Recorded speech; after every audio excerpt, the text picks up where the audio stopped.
We back with Tainted Grail, the taintiest adventure of them all. I am the chosen one, baby. Woo! All right, so FPS issue still here. Yep. We are on 60 FPS, but it sure doesn't feel like it. It's all right. The game is good enough where I'll bear with that bullshit. Um, Yesterday, unfortunately, there was a bad glitch where I had to uninstall and reinstall the game. Now the game was doing really good after that, to be honest. But then all of a sudden, the motherfucker crashed on me. So yeah, yeah, well, that's what it is. Now I was too scared to change the settings, but it already crashes on me anyway. So I'm just like, why not? Why not, homie? Um, Wait, what? Why can't I change the? Okay, interesting. That's weird. It won't let me change the resolution. I just saw it change. Stop playing with me, dog. Why you? What? Stop playing. What? What? What is going on with this game, dog? There, even the reason why I don't like playing on PC is because even when I had a decent PC and my gaming laptop, like some games, like you had to mess around with the settings so much because there would be like lines. And this is like one of the first games that I've played where I am seeing that line. Like when I'm moving up and down or sideways, I can like see the TV glitch and the line show up.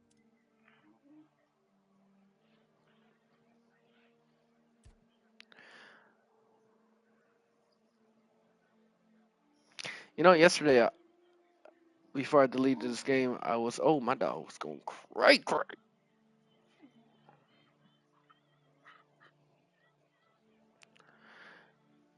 I was able to change the resolution. Huh. Well, they just took that out. I wonder if they patched in one of the patches was the resolution was the issue. That's so weird. It won't even let me touch it no more. Okay, I don't know if VSync even helps this game at all. Very strange. Okay, well, it is what it is. Now, I did everything I wanted to do. I snitched on Brody over here. He was super drunk, and then a homeboy up there asked me, "Was this guy drunk?"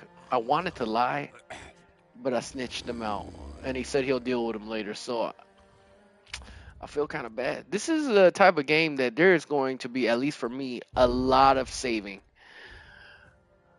and save scumming. So, Oh, peaceful. their Dull, commentary is windy. actually entertaining. I've served here for 20 years Skyrim and can be kind of nothing's boring. changed. Oh, except Like for they the say some lockdown. straight up what That's the hell something kind new. of shit, and they have erotic letters that I found yesterday. Um, it's quite interesting. Yeah, so get me started. I grew up inland in Blyweed. It's a backwater, but at least it's dry and not as windy. Ah, but there's one good thing about Blyweed. Yeah, root water. The best moonshine on Avalon. Yeah, Aye, who would we have had some guessed he good talking about times, me and alcohol? Root Water. But one day my parents just dropped me here. I don't remember how it happens. I just woke up with a huge hangover. What the? But His they parents kept me. dropped him. Well, The how old demons, was he? I mean. The hell? It'd be fine if he was like 30 years old. And his parents dropped his ass off. So I pulled myself What together, the heck? Now I've got a good life here in the Orns of the South. One Well, it unimportant does seem thing, like a good yeah. life. He gets Garden drunk every gate. day. I do miss home sometimes. And the moonshine. We had some special root there for root water. I tried to find it in the woods nearby, but I guess it just doesn't grow here. Oh, should you ever be in the area, go to the tavern and try the moonshine. Oh, and gather some roots so you can make more for yourself. Yeah. Hey, he didn't even. I thought he was gonna ask me to bring him some. Well, nobody What a gets nice in guy. and I feel bad on nobody snitching gets on out. Don't ask me why. I don't give a shit. him. See, that's what I'm Anyone talking who about. has this They got these like speed, weird interactions like hinge, this, like dialogue. circumcision goes, It's please. pretty interesting. Just don't forget about ye old keeper. Me. I mean, me. Oh, and the moonshine. We belong together, you know.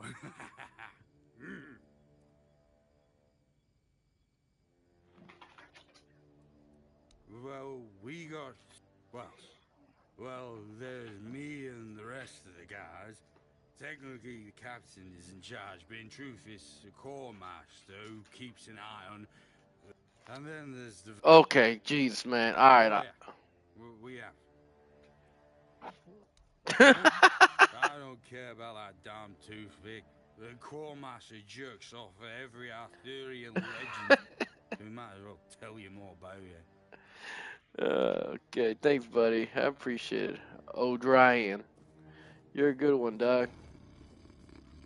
Damn. He.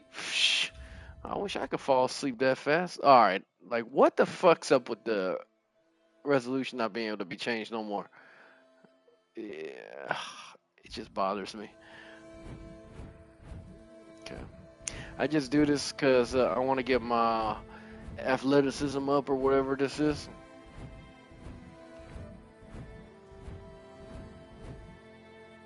Hey, dear. I'm gonna suck your blood. Yeah. Okay, never mind. We are basically a vampire with a sword. I got my blood magic sword right here. Devoted guardian. It's dedication. Okay. Oh, nice. Ooh, one hit. Oh, random. You know, some people in this game just straight up attack you, so I never know who's friendly or not. Like I said, we're gonna be safe scum in this game because there's some interactions like I don't want to miss out on some quests. One guy almost just straight up attacked me from me saying one wrong thing to him. Are we? They must have had their fun with you. Well, it I sounds wonder like if they're playing Elden Ring's the church, NPC. the druids, some band of cutthroats. Ooh, his helmet looks so It doesn't badass. matter now that you're free. I'm Abigail, a knight. I swore my sword to my lady's will, and she kept me close until she had no more use for me. Now I walk alone. Damn, his You're armor looks so present, cool. and you smell like death. The only thing My in this sword game is is like my you can't just put weapon. on anything because you gotta level up to the One specific died, skill points. dragged through the mud. If you've had enough of it all, I could grant you an honorable death. In a Ooh. proper duel, Oh you yeah. lived like a cur, but you could die like a knight. Wouldn't that be just splendid? Just say the word. Oh, am I gonna get his armor? Okay, Yes. okay, hold on, buddy. We're gonna do this, but just in case you just beat my ass, I'm gonna make sure. It's you. I Let's more do than this, happy to homie. oblige. Uh huh. Oh shit. Okay. Jeez, bruh. Damn, homie. Like that guy is strong as a mug. I wanted to steal his armor. Um, hot dang it. Oh boy. Wow. So I'm playing on. I guess this is normal mode. They have like 5 difficulties in this game. I'm glad they put difficulties in this because this is a hard game. It's like Elden Ring Skyrim over here. So I want to test one thing out. I wonder, like, how strong do I have to be to beat this guy? I wonder if I put this on this mode, if I could destroy this fool. Let's see. It's you. I'm more than happy to. Yeah, get up. Okay. Oh, it seems like.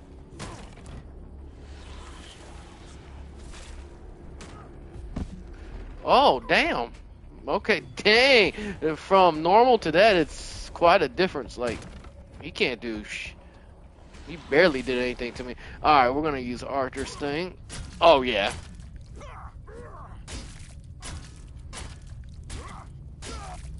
Wow. Dude, he's definitely a tough one. Oh,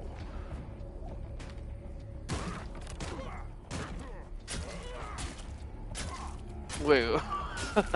I'm going around, just going around town. No, you don't. Hell no. He was about to eat a healing potion. Okay, so I could definitely beat him on story mode. But, like, if we did that. Oh, dang, his armor. I kind of want to just, like, I kind of want to just keep it like this. Because his armor's so badass. But I feel like it's going to ruin the story for me. Uh, let's see. Let's see. Six endurance. Oh, shit. And I get to look badass. Increases max stamina. You know what? I'm just gonna say that this is the only guy I'll be a cheap ass because I want to keep this crap. Like, this looks so amazing. It's only six endurance. I'm already aiming for endurance, so. And then what is this? Okay, so everything's the same from perfect.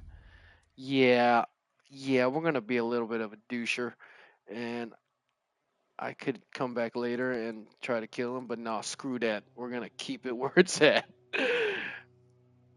Is this a heavy armor? Oh shit. That kind of sucks. This is the only thing that really sucks.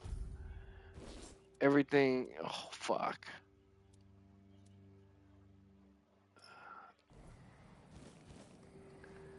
Damn. I look cool, but I won't be able to move. That sucks. Increases stamina regeneration. Oh, increases stamina regeneration.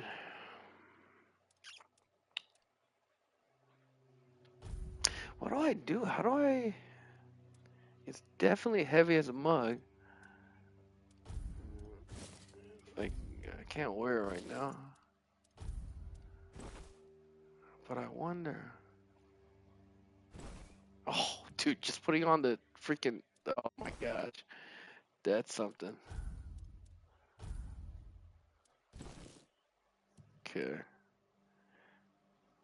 Definitely. I won't get the stats because I don't have it, but I could wear it. Oh, dang, that's heavy.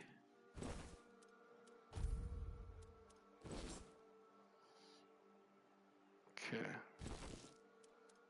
Let's see here.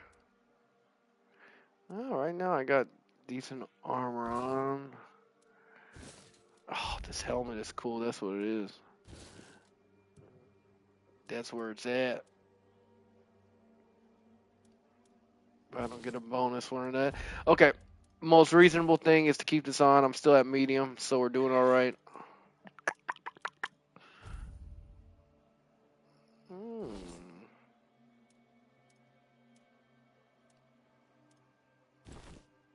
Okay. Everything else I should put away. Oh man, his sword, dog. We gotta look at his sword now. Honorary blade. Is that what I got from this fool? Why? It's okay. Interesting. Yo, this sword is stronger than this sword. Okay, let me read this carefully. Deals 100% more damage if the enemy is below 25% max stamina. Whoa, what is that? Whoa, oh my gosh, this game has some cool ass armor and so much. Like the armor and the weapons look so dope. Definitely better than Skyrim outfits, man.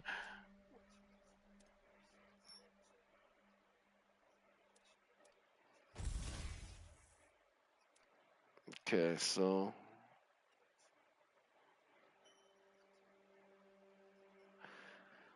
okay, 40, 37.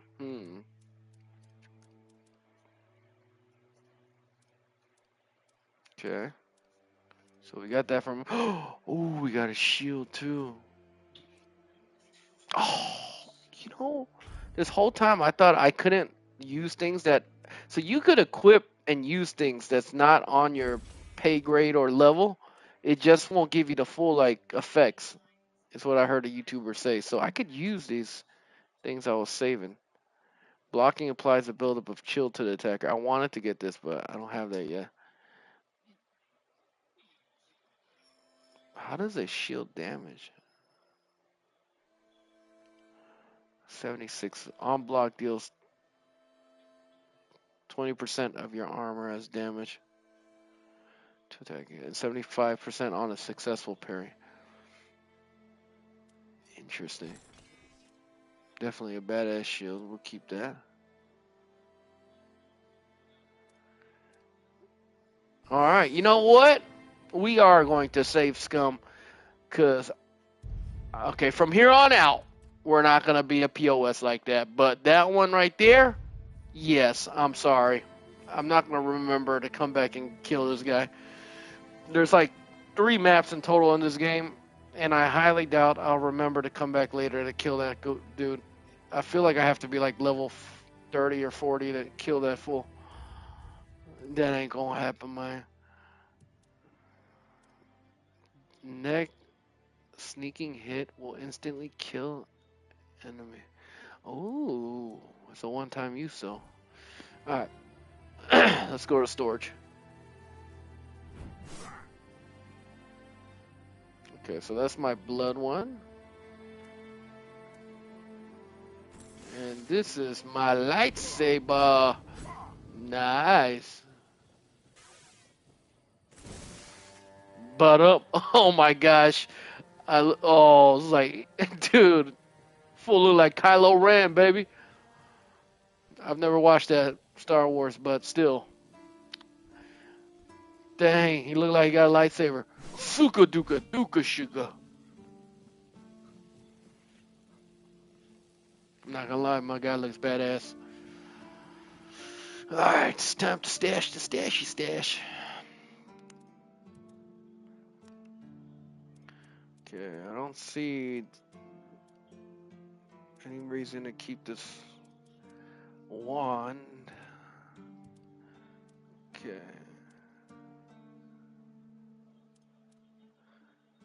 So, I think it's definitely a glitch because when you stow one thing away, you'll be able to see the next thing. But I hate this glitch. Like you can't see what's this item is about.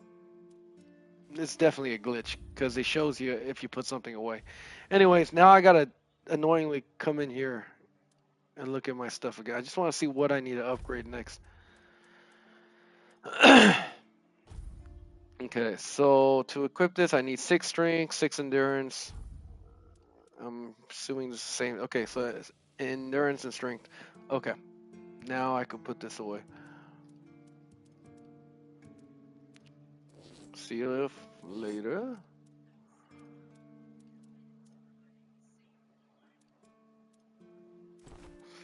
Oh, you know what? To get my heavy armor stats up, I could wear this sometimes. Just for funsies, baby. Oh, and the cape too. Okay. So I have all this crap. I wonder, is there an alchemy station somewhere? Unlock. Oh, bruh. Oh, Junzong! What's up, Chingu? I'm glad you told me because what's your name? Was it Jiggle Billy? Dude, I would never expect you to have that kind of name, dog. Chingu, man, how you doing, buddy? I miss you, man. Hope you're not aiming that at me. Let's say that's a crazy name, June. How you been doing, man? We haven't talked for a while.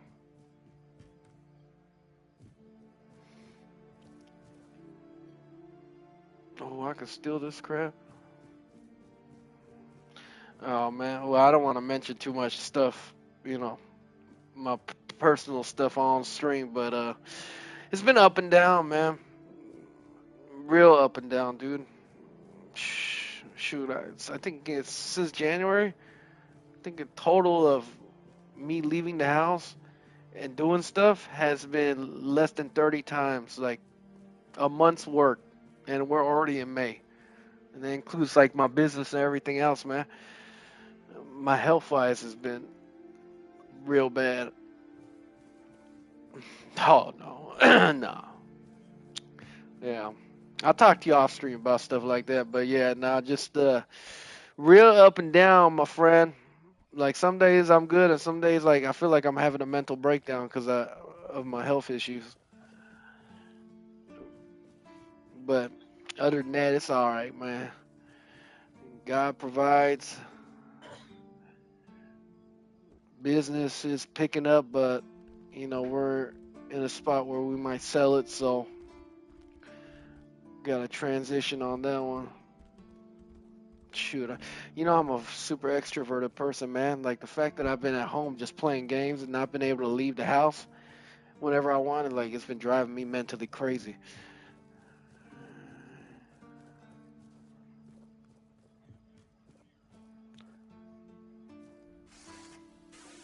No, no, no, I don't want to do that. I wonder what happens if would they catch me? Stop. What are you running at me for? What's going on? What the freak? He just rushes me like that? Can I pickpocket this fool? Oh, look at my sneak go. How's you doing? How you doing, Jay? How's the family? Everybody doing good down south? The heck? Stop staring at me, man. That's what's up, man. Dude, honestly, if I lose my business, man, like we're probably gonna have to stay with my parents or something, like, and I just can't imagine living back with my parents again at the age of almost halfway to 40.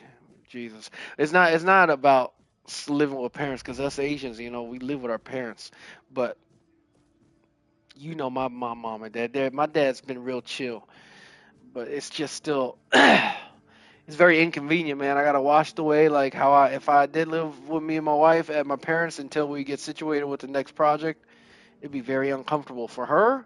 It'd be extremely uncomfortable for me. I wouldn't be able to just play games whenever I want. Like I'd be like a little kid again, because you know how my pops is, man. He got a lot softer, but he's still the same old man, just a better man. It's like it's weird. I'm not scared of him no more like I used to be, but it's a different kind of thing. I feel more ashamed and bad for my pops than being scared of him no more. Mm, all right, we're gonna have to chat it up, man. I was thinking about you yesterday, man. It's weird that you came on my stream, man. Should I pull this out? I was thinking about you saying, thinking maybe I should give you a call and see how you doing, man. When you say something like that, then I know something must have happened. Dude, I've been having too much empathy and too much compassion lately, and I'm beginning to suspect that it might not be me, but it might be the fact that I might be losing some testosterone. Our testosterone starts decreasing at the age of 30, and it just goes downhill from there. But me and my past drug use and the medication I'm on now, like, I feel like my testosterone's really low, dog.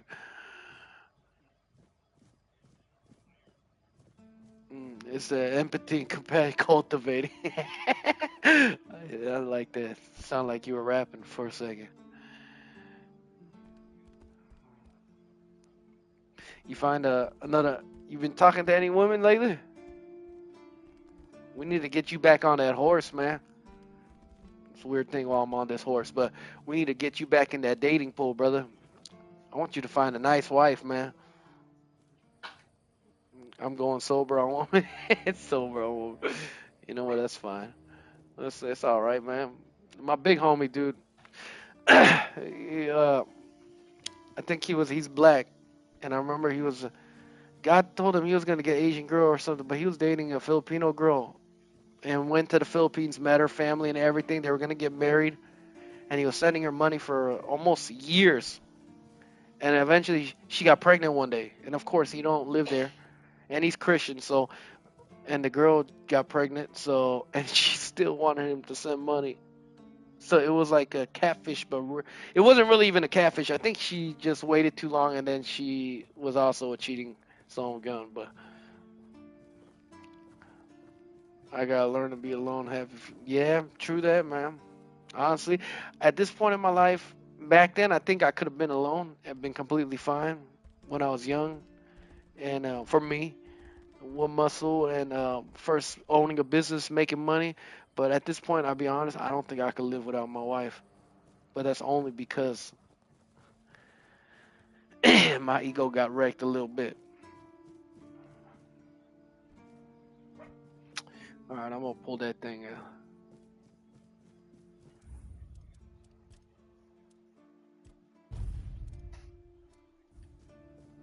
We gonna pull this over there, buddy. This feeling, it was so strong, so real. I remember now the weight of it, the power. This blade was never just steel. It Mm, was a part I of think me. most people do, man. Anybody in a relationship does that, man. You know, one might feel more dominant than the other, and then they get cocky headed and feel like they could do whatever. That was me. And then you get humbled later on because, like, one day you're gonna get weak and frail, and then you're gonna realize you need the other person. But that's if you're in a relationship. But learning how to be comfortable by yourself is a very good thing to to do as a man or a woman. But then once you're in a relationship, two becomes one, man. At least that's what the Bible says. So you adapt. But I think staying away from women for now is a good thing, man. It's not like it's been years since you've been in a relationship, so it's a good choice, man. But I wouldn't close yourself off completely, man. If there's a good woman that comes along, no need to like shut the door just because of the conviction you have right now. So Excalibur holds a piece of your soul. Why can't I draw the sword? A sword like that, it doesn't yield easily. It demands strength of body and of will. You'll need to grow stronger before it will choose you. That's not. The sword is freaking taller than. Look how big this sword is. How am I supposed to wield that thing? It's taller than my body, man. Oh dang! Oh, that's some bullshit right there. In a year from now, you kind of picture a family.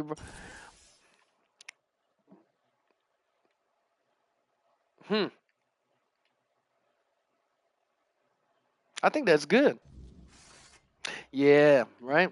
Well, you know what? From our last talk, what happened with you, man?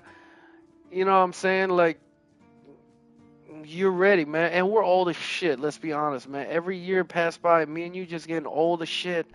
Um, it's definitely normal. Some people say it's biology or whatever, but it is normal to feel like that. Yeah, I remember you said no. You said you don't want to have kids or anything, man. And I told you you might change your mind on that. And plus, it's a good thing to want that. But also, there's science involved in that, supposedly. But I think God put that in our minds.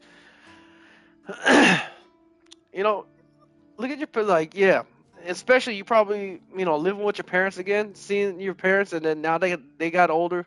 You realize they're just people like us. But then you also see the love that they give to you and all the sacrifices, your mom and your pops did for you. I could see that maybe that's what triggered it, man. Which is good, dude. Honestly, Cause, dude, you're a good dude, man. You would make a good dad, my friend June. Me, I question myself, man, because I have some anger issues, lack of patience, self control. You know, I would love to be a father, but I still got a lot of things to work on. But the thing is, if you wait too long, then you'll miss chances in life, man. I thought, oh, I'm gonna just party as much as I can, and then one day I'm just gonna magically become sober. Nope. Now I'm paying the price. I think, yeah, my big homie's way older than us, and he's the one that got scammed by the Filipino girl.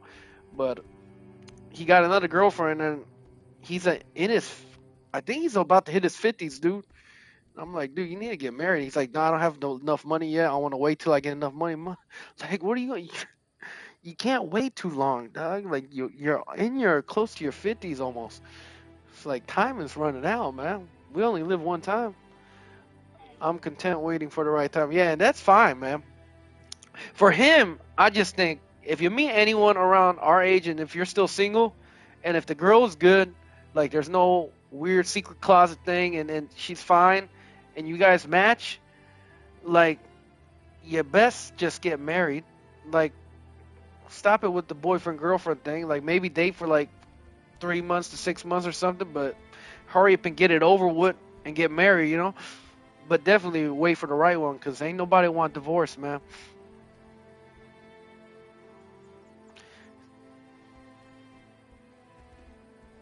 I hope you find the right girl soon, my friend.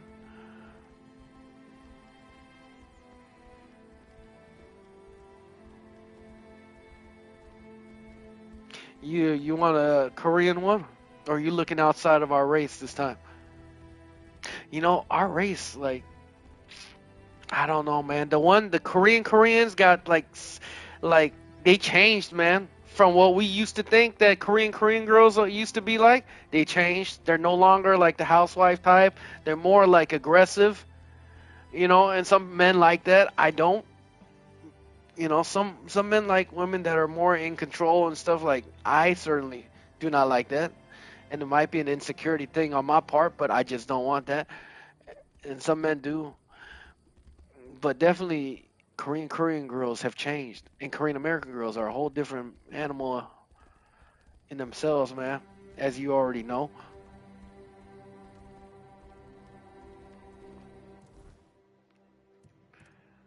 we haven't done one quest playing this game. All right, let's see.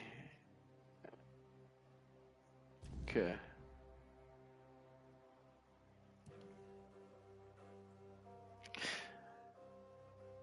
Oh yeah, Jeff, you always was a good looker, man. For me, I had to use the gift of gab and my charm. I'm not that much of a looker, so I know those generational curses, man. They're a savage mother sucker, man. Let's see. I used to be better, man. Now I think because of the last 2 years, like my confidence has left me, man. And I think that's honestly, it's a good and bad thing, man. God said wants the humble and the meek, and I was nothing but arrogant back then. I think I got humbled when I realized that. I think 2 years ago when I was going through my business crisis, I was about to lose my business, and I realized I could be working back at McDonald's because I dropped out of college and I have no other work experience. That made me realize that I'm nobody. Yeah, I think I don't know. Some people don't get to that point, but I do think a lot of people around our age start to get to that realization, man.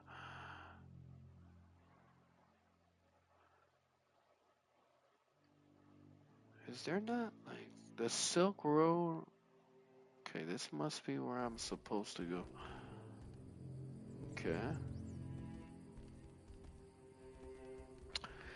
Well, we live a lot longer than they used to in the past, so. Oh, this guy randomly attacking me for no reason. What did I do? Oh, I ask desperate you to peasant. respect me. Respect. I didn't say nothing to you, fool. What are you talking about respect? Say your Whoa. prayers. Throwing rocks at me, huh? That's a little messed up. Thanks for that. Thanks for that. Thanks for that. Thanks for that. Now you're naked.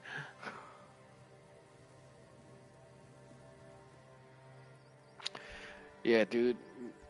For me right now, dude, I just want to do this medication like it's in my body for a year now.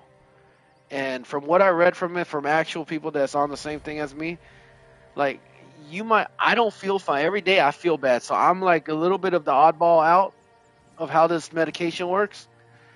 But for most people, like they said, it's doable. It doesn't feel great, but then like out of nowhere, after 4 months, like the medication is coming out of your system, and you start going into withdrawals. Like imagine you just living life, drug free, everything's fine, and all of a sudden you go into withdrawal mode. Like anxiety comes up on you, panic attacks. Your body is tired, depression. Like it's just just thinking about it. Like that's the one thing that just keeps getting at me, man. I feel like I'm trapped, and there ain't no way out of this. But as a person that does believe in God, I know there is a way out of it. It just might be a long process.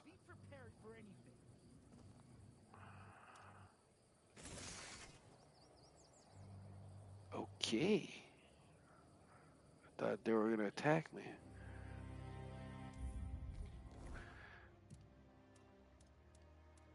Okay, so ay, ay, ay, ay, ay, ay, ay, ay, ay, ay, ay. What did I want to switch this to? Okay, bow and arrow.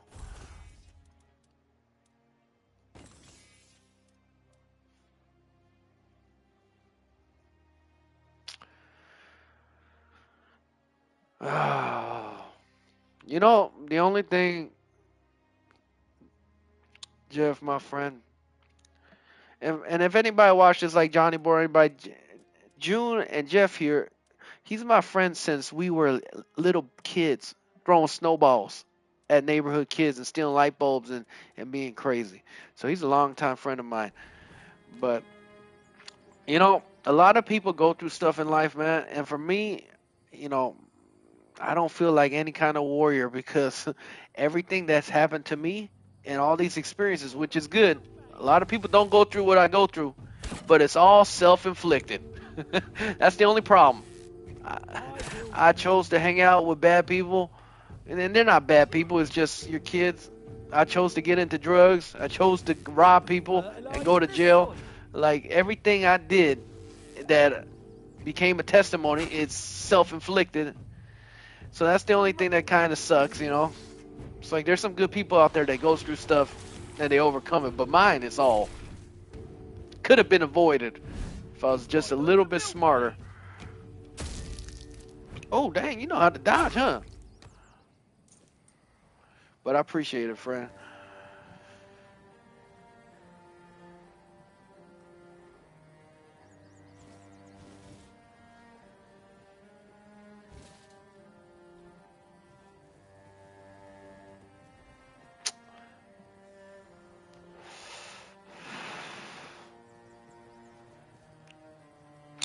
Yeah, definitely the hard way, man. That's what my pops. That was the saving grace of my mom and dad's mental state, at least up until now. Poor them that I'm still going through my own addiction stuff, but they always said, "Well, at least you learned at a young age." But I'm like, dude, I was still getting in trouble all the way up until my 30s, dog. It's just I wasn't getting arrested no more, but I still have my two DUIs and stuff. I was just getting in. I could have been to jail a lot more than 9 times, man. All the fights and all the crazy things I did in Seattle.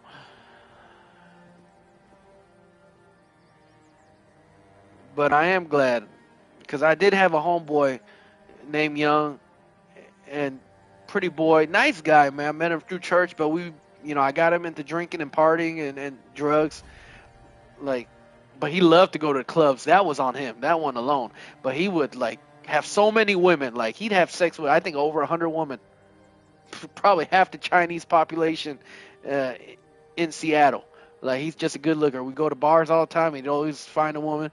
But over the years, I even invited him to my wedding, like I did with you, and he just ghosted. And I remember the couple times I talked to him, he was talking about he was on antidepressants and stuff. So that's like a late bloomer. and I could just hear every time I talked to him his mental state like just deteriorating. Kind of how I am now, which sucks because I would be fine if I wasn't on this medication, but I see where my pop said that warning. It's better to learn at a younger age than later because learning and getting into that addiction mode later on is far worse than learning from a young age and being able to stop. I hope he's doing all right, but yeah, I We're just not know safe here. he went through some stuff, man.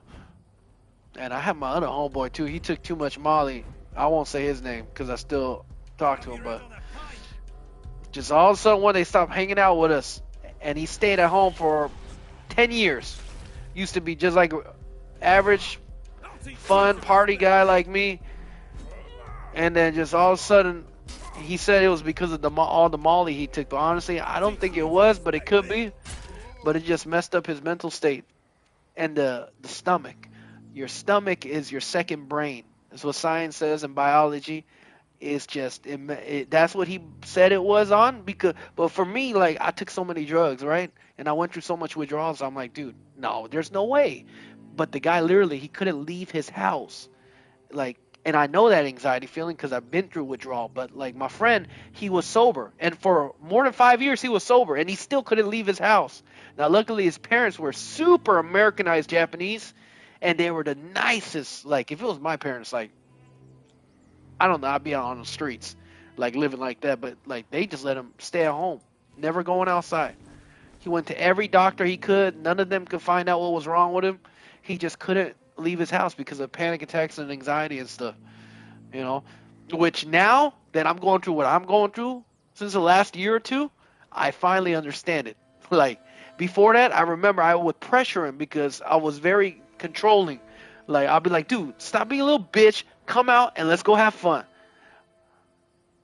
Yeah, yeah, it definitely does. It like cocaine, like I think what one burns your brain, one eats away at your brain, so it's definitely not good for you. I had one homeboy in Texas named David. Like he took too much Molly. Unlike my other homeboy, he took too much and he became mentally retarded. Like his speech impediment, like he was a slow talker. Straight up normal guy became retarded. You know, sorry for using the R word. I don't know how else to describe it, but he became retarded, man. But as far as my Japanese friend from Seattle, like 10 years, dude, staying at home. But honestly, yeah, it does. But the thing is, there's also, me, I'm Christian. I told you, and I've seen demon come out of someone at rehab. I told you the story. Um, and you just mentioned generational curses, right? This is what it says in the Bible: generational curses in Japan culture. I think it's called hikikomori, and that literally means like a man that doesn't leave his house. And there's YouTube documentaries about it.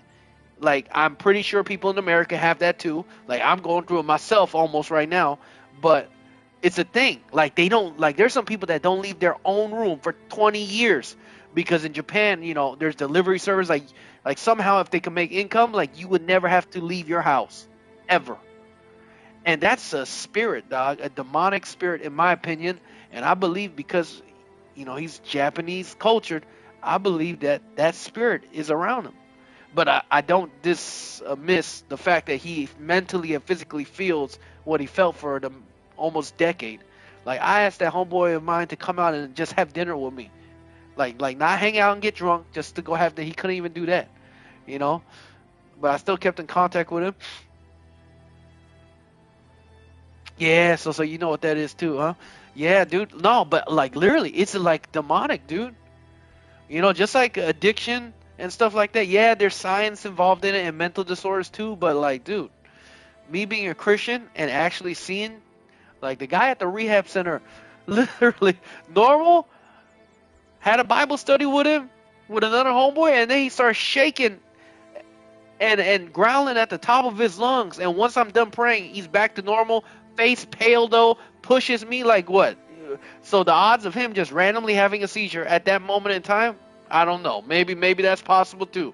Maybe he had a seizure, but who has a seizure and growls at the same time at the top of his lungs? It's like I'm just gonna be honest with you. Like ain't nobody could tell me that that wasn't what I saw and witnessed. And there was no other Christians around me, no church people. We're in a rehab center with gangbangers and drug addicts and homeless people. You know, it was a wild thing that I witnessed. I wish I could have recorded it, to be honest, because I don't think people would believe me. There's so many pastors out there you see on YouTube, and you see people shaking and stuff, and like even me, I'm just like, dude, nah, stop playing, dude. Like, you look like a clown. But I definitely believe there is some spirits that latch on to people, man. But then there is also medical issues, man. See, the only problem is in the Bible they don't talk about like dementia or schizophrenia and stuff like that's one of the harder things, man. I have a church member right now that like he's talking to me, and I think I hope he doesn't, but I feel like he has schizophrenia. Like he's been sober for only like a month or two, and I know withdrawal symptoms and the anxiety and stuff that happens, but he's telling me like I know it's not true, but I feel like people are after me. But I know it's not. So he's asking me, so what do you think? Like you think it's demonic oppression? You think I'm going crazy? And I'm like, dude, I don't know, man. Like, and I just told him, like, yeah, you have anxiety when you're going, like, when you stop using drugs. Like, it's gonna happen to you. It's gonna come like in waves. Like that's why in AA they give you 30-day, 60-day, 90-day chip because every wave comes and it only lasts for a little bit. But he's saying he hears some voices, and then later he tells me his sister. He said I never told the doctors anything, but yeah, my sister has schizophrenia and my dad has schizophrenia, but he's like 80 years old. So, and I'm like, dude, what are you talking about, dog? That means like you are disposed to possibly having this. Spirit is one part, your brain is right. Yeah, see, that's why there's your. As far as Christians go, we believe there's your body, your spirit, and your soul. Now, honestly, I can't. I'm not a biblical scholar, so I can't tell you the difference between the spirit and the soul. But that's what I just know. But definitely, dude. That's why even non-Christians, like even Joe Rogan says, like when you're dead, like, dude, when you die, um, like DMT. I'm sure you've heard of this. Like the, I've smoked DMT. No, I drank DMT. I didn't smoke it. I drank it, and I hallucinated. But DMT, like the chemicals, right when you die, starts coming into your brain, and that's kind of weird. And then that's why people that like been in, you've seen those TV shows. People say, "Oh yeah, I died, but I came back to life, but I saw myself floating above my hospital bed, and I could see everybody doing stuff like." you know, when you hear about stuff like that, it's like there's definitely your body, your mind, and another piece. You can call it your spirit, your soul, whatever the hell you want to call it. Oh, for real? I didn't know that. I knew it was released when you're dead, but I didn't know it was released when you're born. That is wild. Wow, let me think about that. If it's released when you're born, I'm trying to think about it in a Christian way. Like, what would be the advantage of that? Because the Bible says God knows every hair on your head when you're born and everything else. Man, that's weird. Why? I wonder why a baby would have DMT released when it's born. That's tripping, dog. must must be scary as crap, man. I know you don't like remember anything as a toddler, but like, dude, imagine how scary Dude, those DMT trips, they're terrifying, dog. That's why I never took hallucinogens without having Xanax around me, which is an anti-anxiety drug, which I highly do not recommend. It's so easy to get addicted to anti-anxiety drugs, especially for anxious people like me. And that is the only drug out there that can kill you like alcohol when you try to quit cold turkey.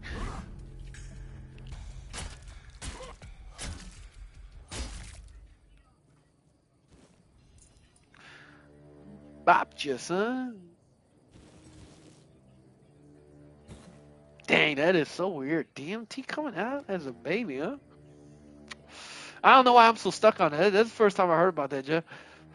That's crazy. Yo, this game is wild. Jeff, do you play games, man?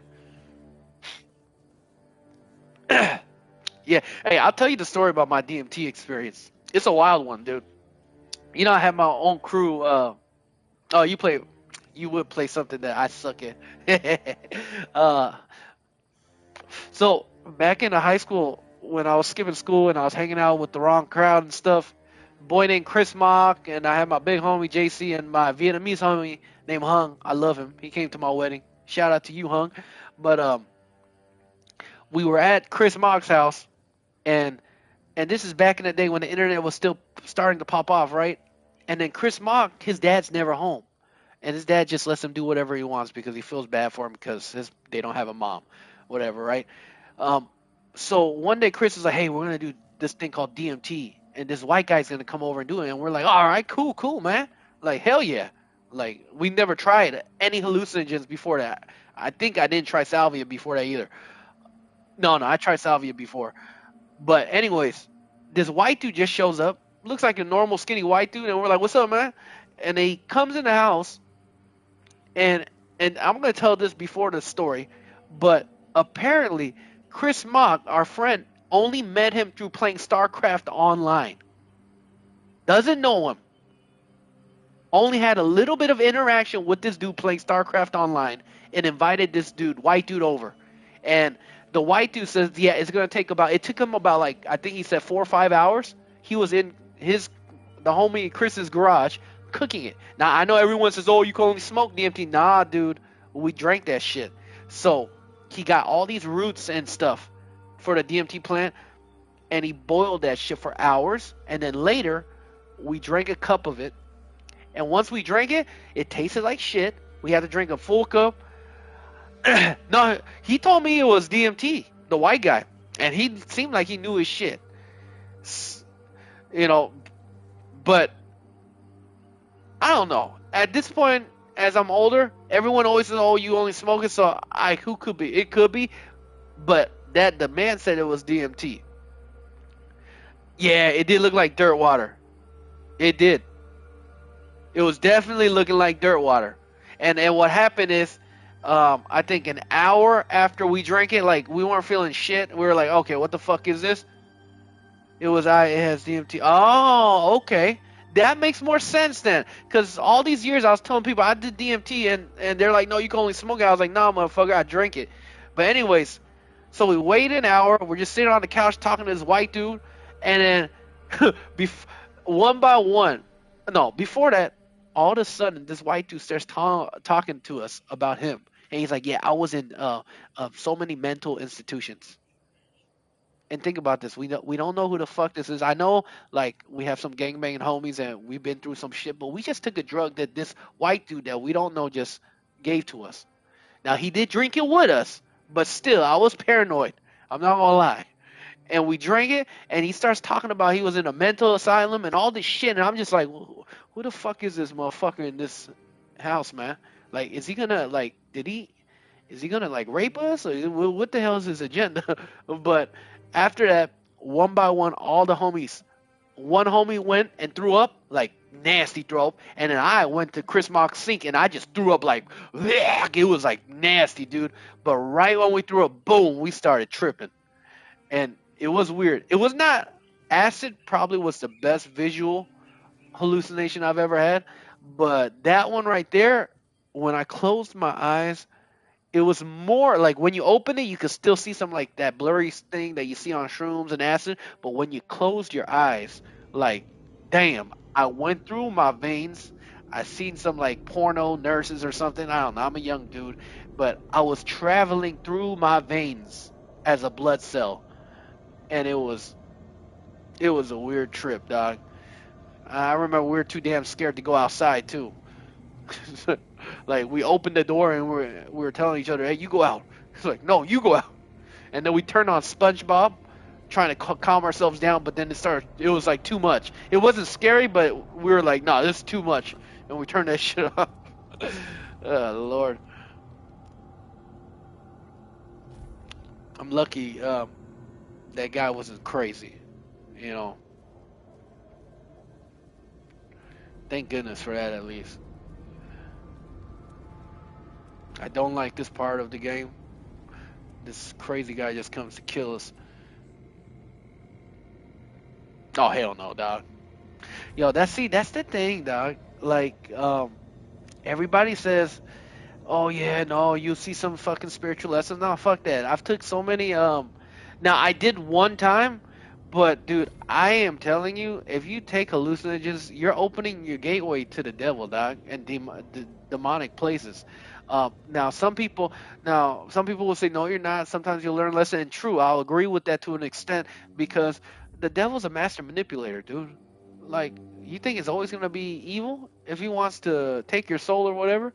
Now that's my opinion, but the thing is, every time I've took hallucinogens, I just tripped out, looked at shit, played games, and I saw trippy ass shit. But like, there was no like spiritual. Now I might not have taken enough, but oh yeah, hell yeah, you are, and that's why I don't. I do not recommend taking that shit.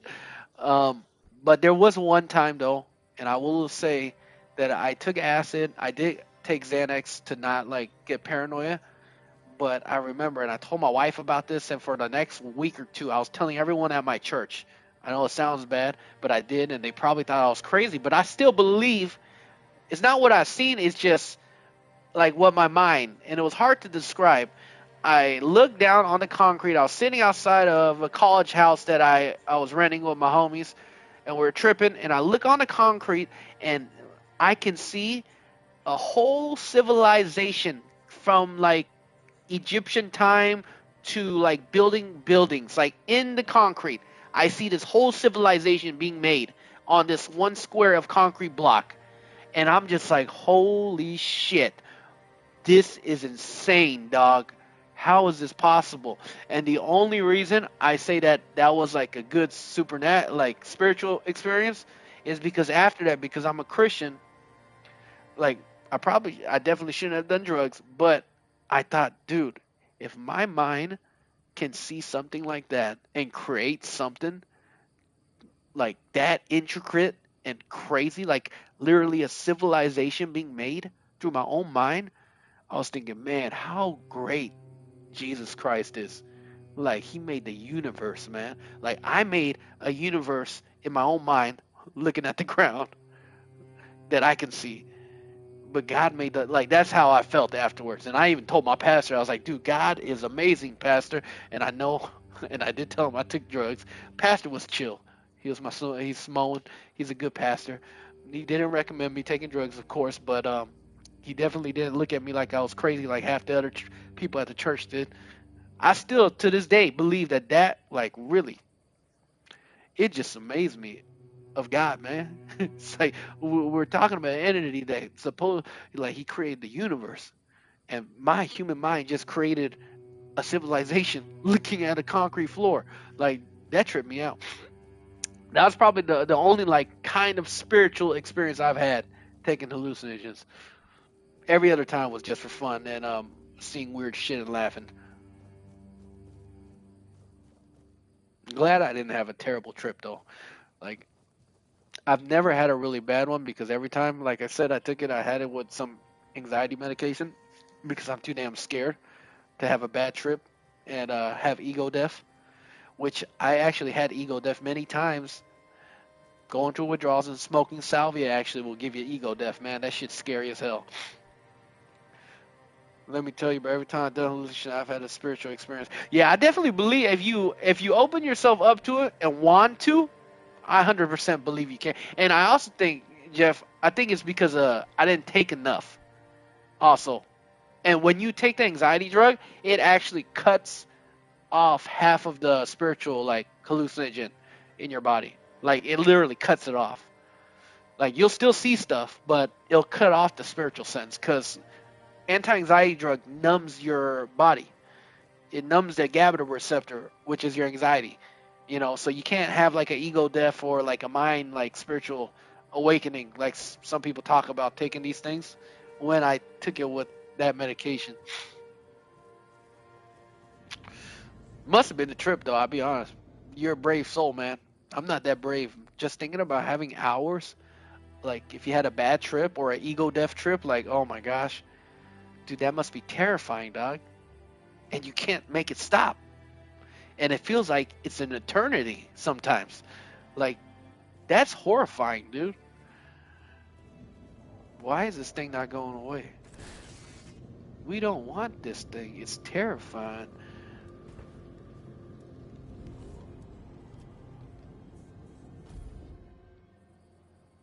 Tell me one time, like one of the experiences, and like how what you saw, or what made it so crazy.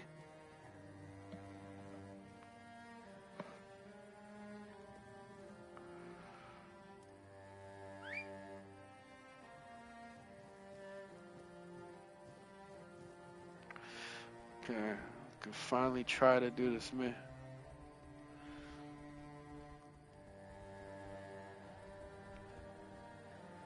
Ah, that's that's so demonic. I'm not gonna lie to you. But anyways, what is so I don't. It's probably hard to describe, but how when you said you talked to the universe, like how did you were you able to talk, or were you talking through your like without talking? You know what I'm saying? Like, and what did the universe say? Now, of course, I don't believe in that. I'm just gonna say for the stream, I'm a Christian, man. I believe it's completely demonic, but my homeboy here has tried it, so I'm not one to judge too bad. Yeah, I would expect it too. Like, did you ask some questions to it? Like, you know, because I only asked that. You know, the DMT experience and people that are dying, they used to say, "Oh, I see this white tunnel of light," and these are people that are non-Christians and stuff. And literally in the Bible, it says Lucifer is a light, like he's trying to imitate Christ, and he is a bright light. His name also means morning star. So there's like a weird correlations. No, just told me what I needed to hear. You know what's crazy? Because like like we even when I look down at concrete, like these things form, right? But these are coming from our mind, right? But there is a spiritual. There's definitely spiritual stuff going on. I wonder, is it maybe it's you talking to yourself, but in the way that like your memory and your brain holds on to so many like things inside our brain. Like there's people say only 10% of oh, what's up, the homie? Oh, this is a good guy to come in our conversation. Let's say I'm talking to my real IRL homie from childhood right now. He came in. We talking about ayahuasca and all sorts of stuff. But what if it's like it's yourself? Like, yeah, you're envisioning that it's the universe, but it's yourself because you yourself. Because a lot of times, think about it, Jeff. Like we know, like when we have a problem, right? We call other friends or sometimes, and we ask them, "Hey, what should I do in this situation?" But let's be honest, most of the time, we know what the fuck to do in a situation. It's just we don't want to do it, or we don't want to admit it, and as humans we even block it off sometimes even though we know the answer because we need to hear it from somebody else. You know what I'm saying? Like maybe it could be, well, you're definitely hallucinating, that's for 100% sure, but maybe it's you that had the answer inside your brain and you just heard it in a way that you were able to accept it. Because let's be honest, waking up every day and say, "Hey, I'm happy," doesn't really work like people say it does. Or maybe it does. I don't know. The hell is going on? Every time I leave this place, it looks like things are gonna kill me. Oh, oh hell no! What? How in the world am I supposed to do one mission in this game? Very well could have been, but I don't see a difference between the source inside you or the source from the outside. I think it's the same.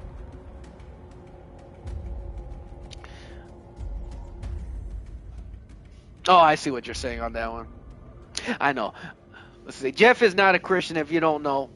So he's more of a universalist way of thinking. So I see what you mean when you say that part.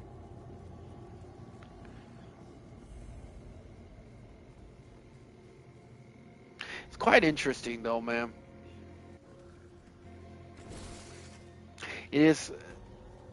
I wonder. Yeah, no, I'm too much of a pussy, man. There's no way I'd take it without. So I'm just too damn scared, man. Like, did you ever have a bad trip taking it?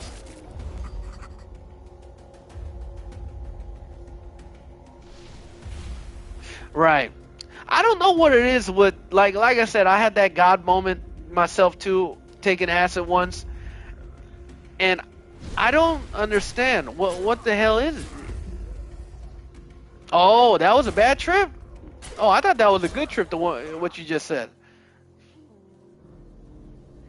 Sometimes ego death is good. It makes you more humble and stuff. But sometimes people have ego death, and it literally mentally makes them mentally unstable. Like because like some people start thinking like, what's the point of life? But then some people I've heard has that comforting like ego death where like, oh yeah, like everything's gonna be fine. The world is the world, and I'm myself, and everything's gonna like. Some people have that interaction, and some people I've seen quite literally just get freaked out and lose it. They're like, there's no point in any of this, like that kind of way, which is not a good way. You know, my whole thing is like because I believe in Jesus is like the best thing the devil can do, and he's a master. It says in the Bible, he's a master manipulator. He's here to still kill and destroy us, you know, us humans at least, because God loves us. The best thing he can do is like give you everything you want, or like whenever if you took a hallucinogen, just give you an experience that like is peaceful. Like why would if you were trying to win someone over to send them to hell or to a bad place, right? Like you wouldn't attack them, right? You would bless them. You would want to like Scientology. You would want to kind of coerce them and say, "Hey man, like I could give you this. Like there's a better way to live." Like, you know, like that's how the devil would operate. Like Hollywood and everything else makes the devil look like a big red horn guy that's stupid but terrifying, and he has demons. Oh, and that might be true too, but he's way more convincing than that, you know. But that's my thought process.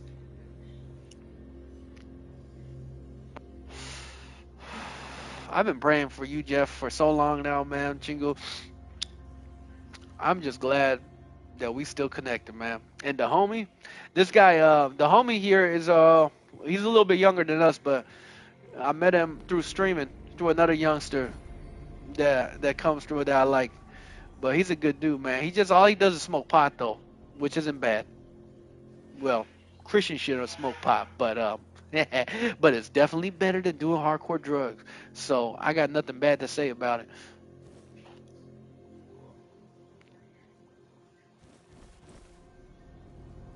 I honestly wish I just stayed smoking pot, man. It really sucks that I was just talking on stream earlier, playing a different game. I was like, dude, the best moments of my childhood life or my teenage life was when I had a bunch of homegirls and homies, and we'd go up to rooftops and we'd smoke weed and we just laugh and laugh and laugh and just like enjoy being young and living life, man. And smoking out in my homie's car, like just laughing. But then, of course, because I'm an addict and I have that gene in my body, it couldn't just stay from just smoking weed. It had to go to pills, to cocaine, to shooting up heroin and cocaine, and all sorts of other bad things. I think my life would have been very different if I just stayed a pothead, man.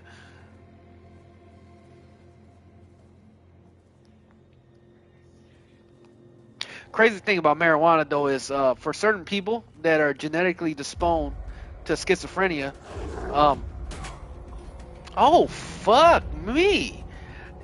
You can get schizophrenia from smoking pot. It might be laying dormant, but you smoke pot, like you're taking a chance. Everyone that smokes pot, you're taking a chance to see if you have schizophrenia. That might not ever show up. I had a middle school friend that I used to hang out with, a white dude, completely normal. He smoked pot, and then all of a sudden I stopped hanging out with him when I started hanging out with the Asians. But then I found out that he developed schizophrenia from smoking pot. And also, if you look up online, it does say a small percentage of people that smoke weed have a potential to have schizophrenia pop up out of nowhere. Just imagine everybody now because weed is legalized in most states, like are smoking pot, and then you are the unfortunate case that you develop schizophrenia smoking pot, man. Like, damn, that really sucks. Okay, I'm dying pretty hardcore, so we're just gonna have to save it that like that. Golly, this game is hard as hell, man. I can't do no missions. Okay, we trying to go right here.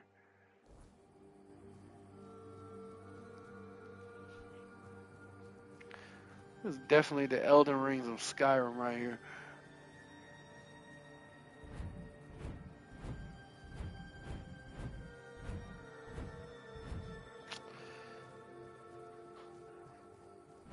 Oh man, talking about old school is reminding me of. Oh man, I was so cringy back then. I thought I was so cool. I remember when we had the CD tracks and the 8 tracks and stuff, like in our cars. Now we have Bluetooth, right? We just connect our phone so easy. But then, that's so fucking annoying. You know why? Let me tell you right now, for anybody that watches this, because this has been very entertaining having my homie in here. Um, Dude, back in the old days was so much better. Now, when you have it's your fucking car, right? So you want to listen to your fucking music, and it's your car. So when your homeboys come in, you want to show them your music taste, right? Don't lie to yourself. Everybody is like this. There is not a person that's not like this unless you hate music. But what happens now in this generation? Anybody that comes in your fucking car says, "Oh, can I play my music in your fucking car?" No, fuck you, bitch. No. I hate that shit. Like it's my fucking car. If we drive your fucking car, you play your music. But if I'm driving my fucking car, I want you to listen to what I like to listen to, motherfucker. I'm just a little sorry, a little aggression's coming out of nowhere. Anyways, back in the good old days, the cringy days, but also the very good days, you didn't have that shit. So, but what I would do is I remember I would sit on my computer that's slow as shit, and I put the empty CD-ROMs in there, and I'd find all the music, my rap music, my and R&B playlist when the homegirls are in the car, and I have my rap music for my boys, and I find out some underground rap music to put in, and then I pop that shit in. Nothing felt better than a homie saying, "Oh shit, dude, like who is that?" And I'll be like, "Oh, just some motherfucker I listen to." Oh man, those days. Damn. Ain't nobody can tell you, "Oh wait, can I listen to this music?" Because no, motherfucker, there ain't no fucking your music. It's on my CD-ROM that I burned so I could potentially get a girlfriend. And I never got a girl from that shit. Yeah, Jeff, you remember the good days. Shit. Uh, Damn. Past memories. Oh, yep. Right? Dude. Fucking hell. Yeah. No, for me, I always the one driving everybody around, and the only reason is it was a control issue. I wanted to go where I wanted to go, and my thing was I enjoy people in my car. Church cars and basketball, yeah, those are the good times too. Jeff, I remember you were going to another church and we met up, I think a long time ago. But I never played basketball. I hated that part. I would go church hop to every church I can because this Texas, everybody goes to church, and then I'll find new girls to hang out with every summer, and I bring them over to my homeboys so they could date them. Even though I'm the one that wanted to date them.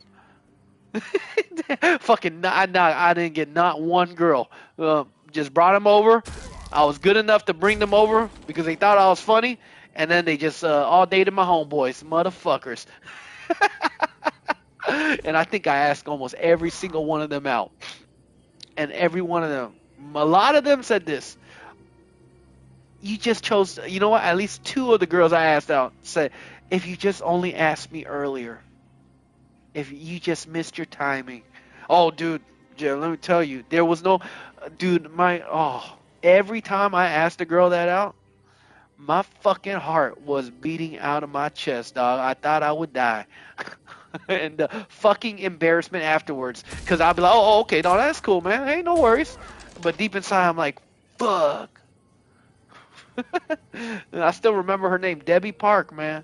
My wife laughs, but when she broke up with me, I remember for a week I was crying in my house saying, "I'm gonna die," and my mom is like, "Oh, it's gonna be okay," because my mama is super sweet, but my dad's like, "Shut the fuck up," and I'm just like, "I can't live without her. I'm gonna die." Oh fuck. It's so embarrassing. It's crazy what we could get through when we're young. Oh shit, homie.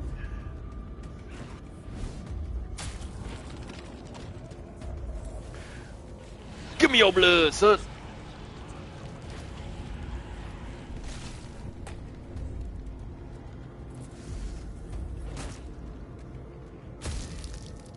There we go. Oh man, after the last relationship, I feel like I learned about women so much. Man. Yeah, I've learned a lot about women, people in general, just owning this business, and through my life experiences, man. I don't even have to date women to know about those type of women. You know why? Because I had one manager that was a sociopath that lied to me, made fake business cards, um, owned, built the coffee shop with money she stole from my business.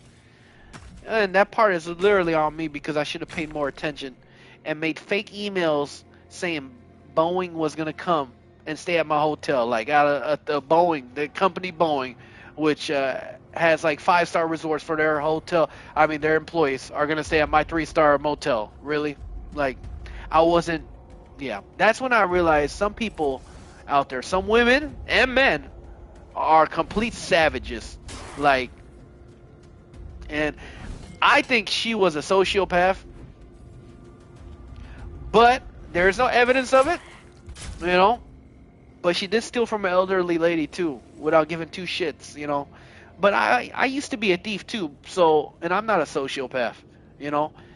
But I do know that when I was younger, when I used to steal from people and stuff, I always justified it like, oh, well, I need this because I'm going through a tough time. Or if I stole from a mall, of course, I'm just thinking, hey, like, that's the man's money. Like, I don't feel bad. I'm not stealing from a poor person. I'm stealing from the mall. Like, but when I stole from homies and my parents, I think I felt bad about it later. But at the moment, I was more thinking, well, fuck them. Like, I need my drugs. And like, look, my dad beats me, so I can do whatever the fuck I want. So, yeah, stupid logic. You know, Jeff, you would think a lot of people's been there, and according to the world, of course, a lot of people's been there. But this next generation, not a lot of them will understand what we're talking about, which is crazy. If you really think about it, this generation growing up, because they are raised by millennial parents like us, and we got beat by our parents. So a lot of my friends that have kids, they don't beat their kids. And I still believe that spanking should be. I'm not talking about beating them into a pulp, but I do believe you should, it says in the Bible, use a rod on a child to save him from hell. Like, you should put some spanking or something. But a lot of my friends don't do anything to their kids. They'll let their kids play games for like 12 hours a day, you know, because they remember how their parents treated them. But they're going into a way opposite direction because of the experiences they had growing up, which is, and with all the media and everything else, it's screwing up the next generation, man. Now, I'm not saying to beat your kids by no means, but still, there's got to be some consequences, man. Son of a bitch, this game is hard as a mug. Some of the life challenges that are normal for most of us, it's just not there with this generation, man. Why do you think they got? And then plus, it's funny when you see when you have comfort, you just don't give a shit. I mean, you complain more about other shit when you have comfort. Did you stop playing? Is that Path of Exile 2? Oh yeah, yeah. I stopped playing. I got to the end game and I got bored. Like I would have kept going, but like at that point, I was just thinking like, there's no point. And I'm not one of those that just like to grind for loot. Or I guess that game was like that, but I don't know. Dude, I paid real money for that game. Like they had like real business people where you would pay money through a third party website and they would bring you items. So I've invested like maybe $500 on that game, dog. And I got bored of it. I had a lot of fun playing as a mercenary though. Yeah, I know, dude. And you know me, I don't make a lot. Well, I make decent money, but not like rich money. And I did not have. It's an addiction. I have a very big lack of self-control issues, man. I might be a very generous man. Like every time I hang out with my homies that are not that well off, like I always buy them food and shit, you know. And I could be very nice that way, but like I have a very big lack of self-control. And one thing I had to learn here in this city is finally saying no to people. Because before that, I had a real tough time saying no because I'm Christian and we're supposed to, in the Bible, say if your neighbor or your brother asks for something, you give it to them. Like, I didn't know how to differentiate that because there's no place in the Bible that says, if you, the Bible says that, but if your brother say, hey, I want your house, like, you're not going to give him your fucking house, right? No, you can't. It's like, it's your house with your family. Like, I didn't know how to differentiate. But finally, last year, God showed me how. And I remember, I think I told you, I blocked another big homie of mine that I really loved, but he was just really negatively influencing me in a wrong way spiritually. So I had to block him. It was the first time I did that to anybody. That was a friend of mine. I'm usually the one getting blocked. Um, but that actually helped me, man.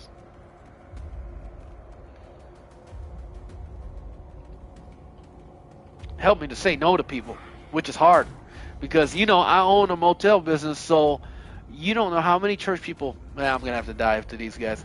How many people come and ask me, "Hey, my brother got evicted from my house. Can he please like not even pay me money? Can he just stay there at your hotel and he'll work for you?" Number one, I don't like right now. I used to do that for a lot of people. It's a headache because it always ends up bad. Eviction issues happen. Like, dude, it's such a headache, and I have PTSD from it a little bit.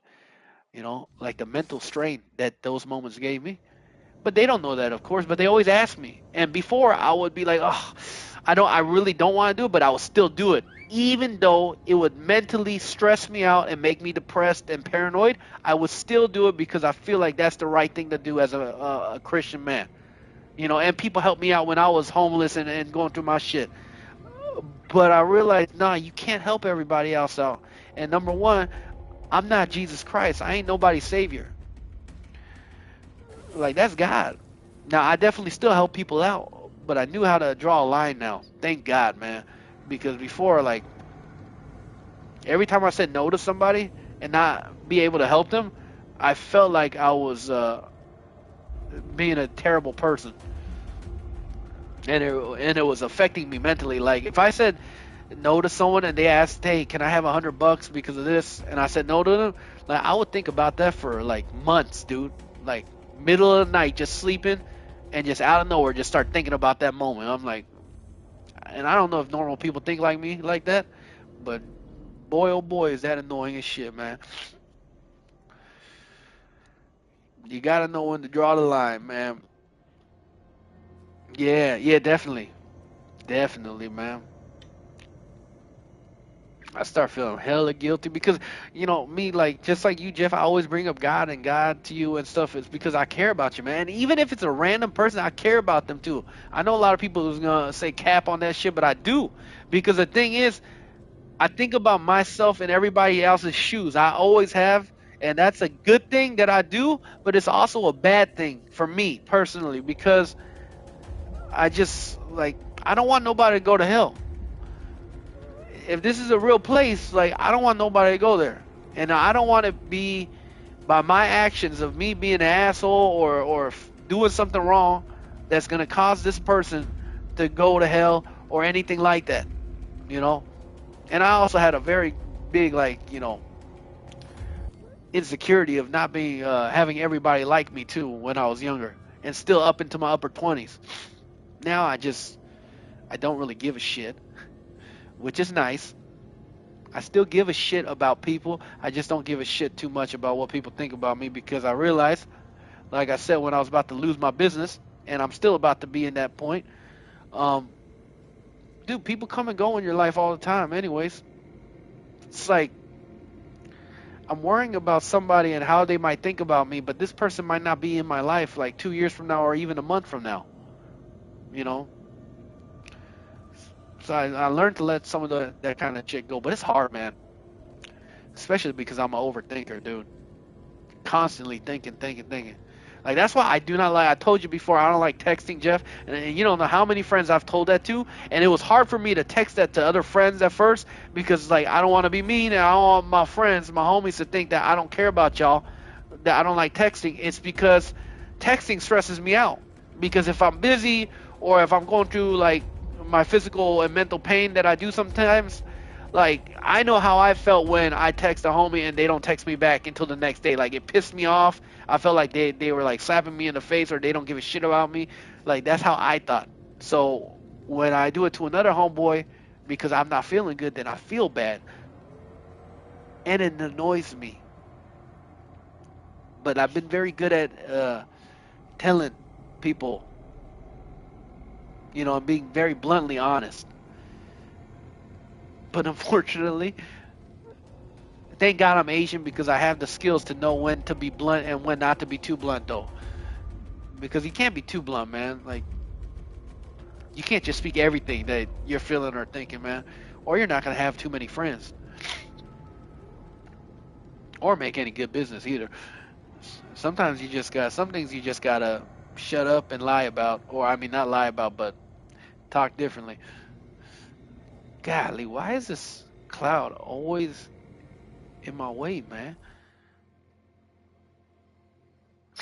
We went the opposite way, mother. Duck sauce.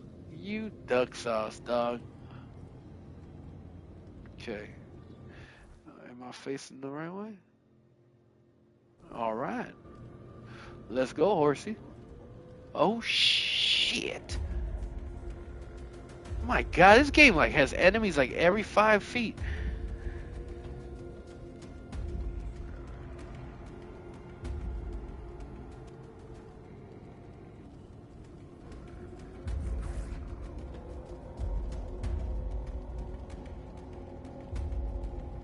Oh my gosh. Are you joking with me? Dude, wolves, bears, like come on, man.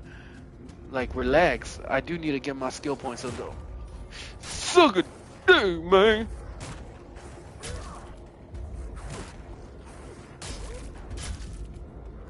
Um, I want my health back. Give me my health back. Thank you, Wolfie.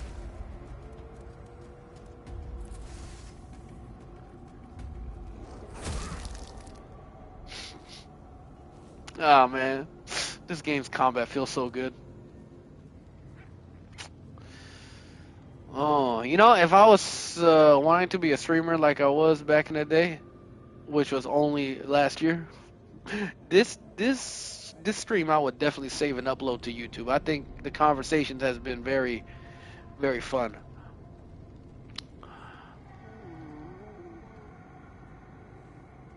Oh, so, I don't know what happened to the homie. He probably played some game, but the homie, if you still hear me, I'm glad you came to say what's up. And Jeff, my brother, I love you, man. I'm glad you stepped in to say what's up with me. No, no, no, no, don't worry. And I don't think I'm even there, dude. Dude, I got enough head count now on my shit. But I have to. There has to be more.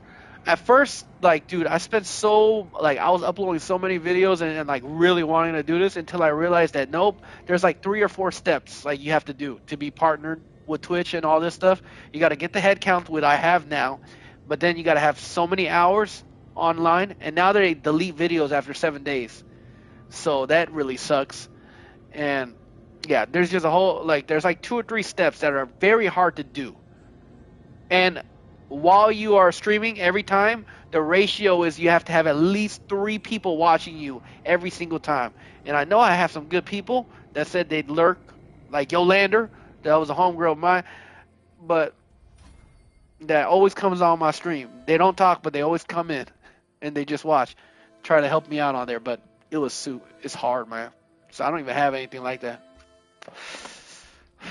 YouTube, I got to 25K subscribers, man, and I was thinking, okay, now, cool, like, good, because I just wanted to get the numbers up, and then, like, hopefully, but I realized the way I was doing it, spending money on, not all videos, but some videos I spent money on, and I got a lot of views on those videos, for my stuff at least, But then I realized that people subscribed, but they never came back because I didn't make a community, which takes years to do.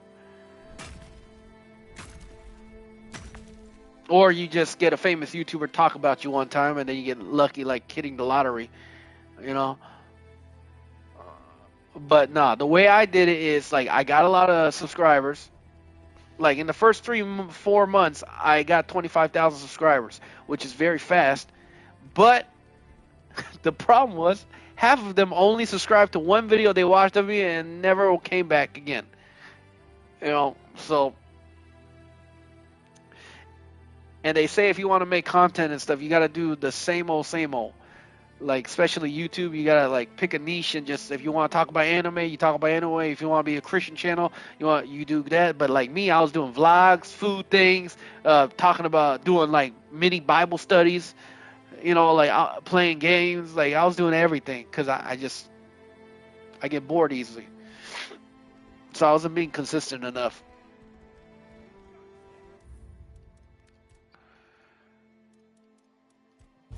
Yeah, I think the only reason I keep streaming now is because I still have some younger homies, especially one of them. No homo, but a youngster named John. I've been praying for him. I do cuss a lot when he's around because he's Gen Z, so he does get me a little irritated sometimes. But I do love the dude. But I kind of wanted to, pray for him and hopefully evangelize to him. So I think that's the only reason I'm still streaming and doing this right now. Otherwise, I basically kind of gave up trying to become anything on YouTube or anything like that.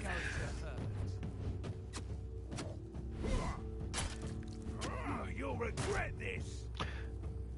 I was blessed enough. God blessed me to at least in the beginning of last year and the beginning of this year meet a lot of cool youngsters, man, that are going through some hardships, man. Some harder stuff than me that I've gone through, man. Like their moms dying and stuff, and I got to talk to them one on one and pray for them. Even one of them like it was like a God moment and they became a believer of Christ and stuff like. So God blessed me for that. But then again, with all my cursing I do and stuff, the Christian people might not like me so much. I thought about starting a podcast last year. Jeff, you got a good voice, man, and you're calm. Like I'm like erratic. Like some days I'm like up and down, like but you're calm, dude. I think you'd make a great podcast, man. You got that calm voice. I had one dude when I started doing the streaming thing. His name was Matty. He used to come in all the time and say what's up with me, and then I did one podcast video with him. You know, I remember that was kind of funny, fun to do.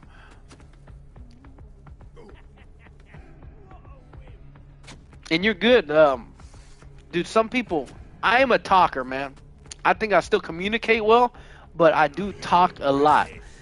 But the thing is, I do know how to listen sometimes. But the hard thing for me is sometimes when some people go off topic or like they're saying something and I have the answer for it, then I kind of interject. But I know you, Jeff. You are good at listening to people all the way through before you say your points in a conversation, which is what you need if you're trying to do a podcast or anything. You got to be engaged with the conversation going on, and you got to know when to come in the conversation and when to come out, because you're going to have some guests like me that talk, and you're going to have some guests that you're going to have to reel them in like a fish on bait and kind of bring the talking out of them, with good questions.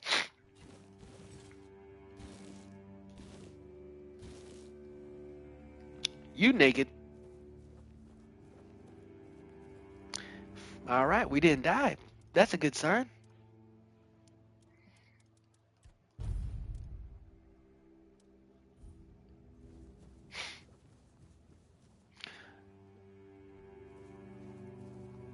June, I love you, buddy.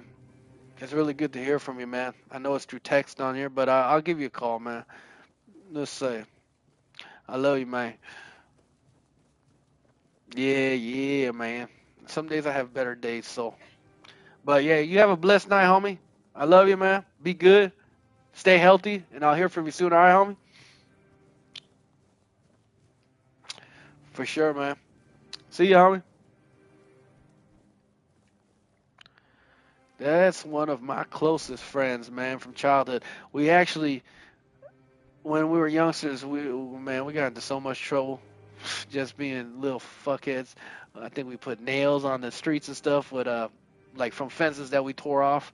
I remember that memory pretty well. Me and Jeffy boy, we burned a field on fire once, and we didn't want to make it into a big fire, but we were just kids playing with fire, and then it just got crazy. The fire, it was bad, and we ran.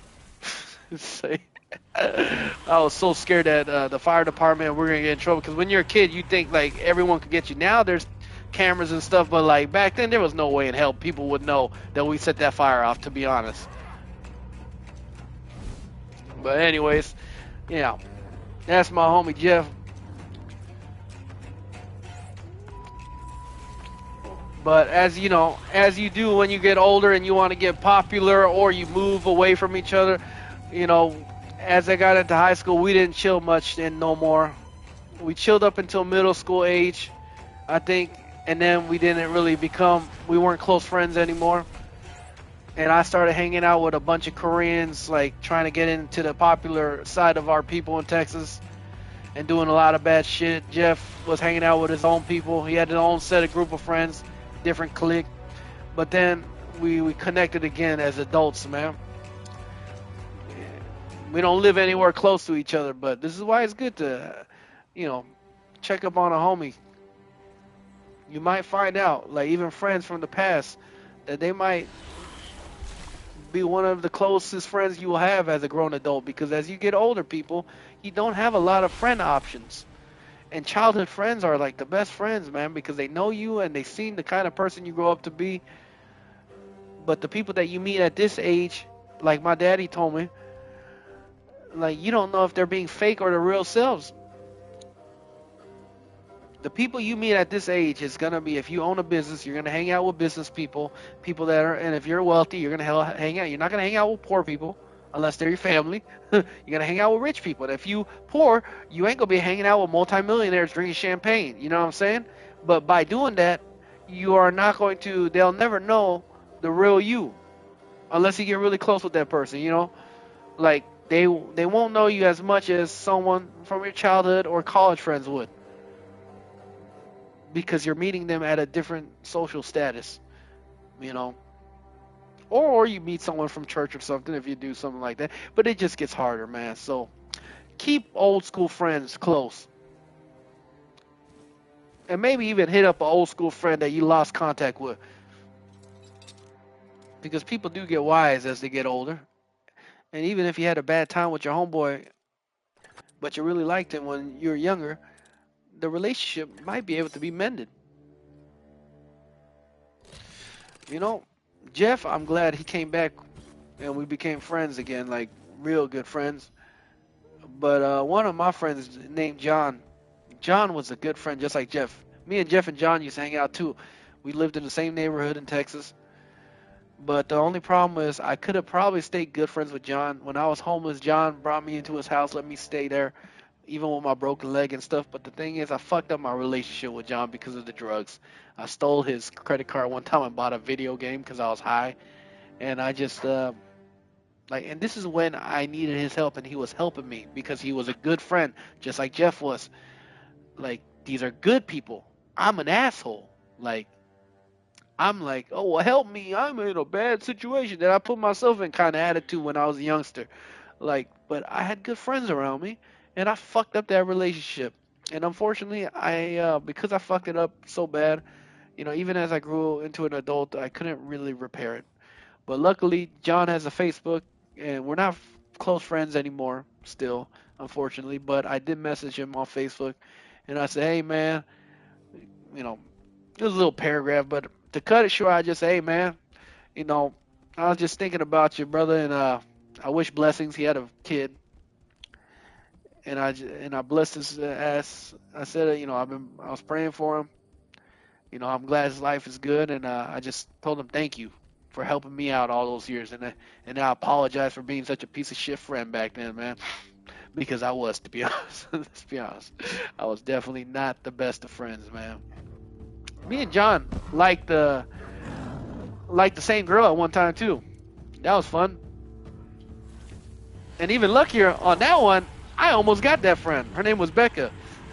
Let's say I almost got Becca, but I fucked it up because I was too much of a dumbass back then. Oh, life. Well, this was a fun talking session. I doubt anybody will watch this, but if you do, man, stay up, people. Life is fun. And like I always said, life has some really, really fucking bad moments. But then again, if you stay around long enough, it gets better. And then it gets like shit again, and then it gets better. But that's the fun part about life. Because if it was always good, then you can't appreciate something. People can't appreciate anything unless they go through something. You go through suffering, and then you understand humbleness and appreciation. Anyways, Chuckle Pie, your therapist is out. Blessings to anybody that watches this. And the homie. And Johnny John John. And Jeff, my homie.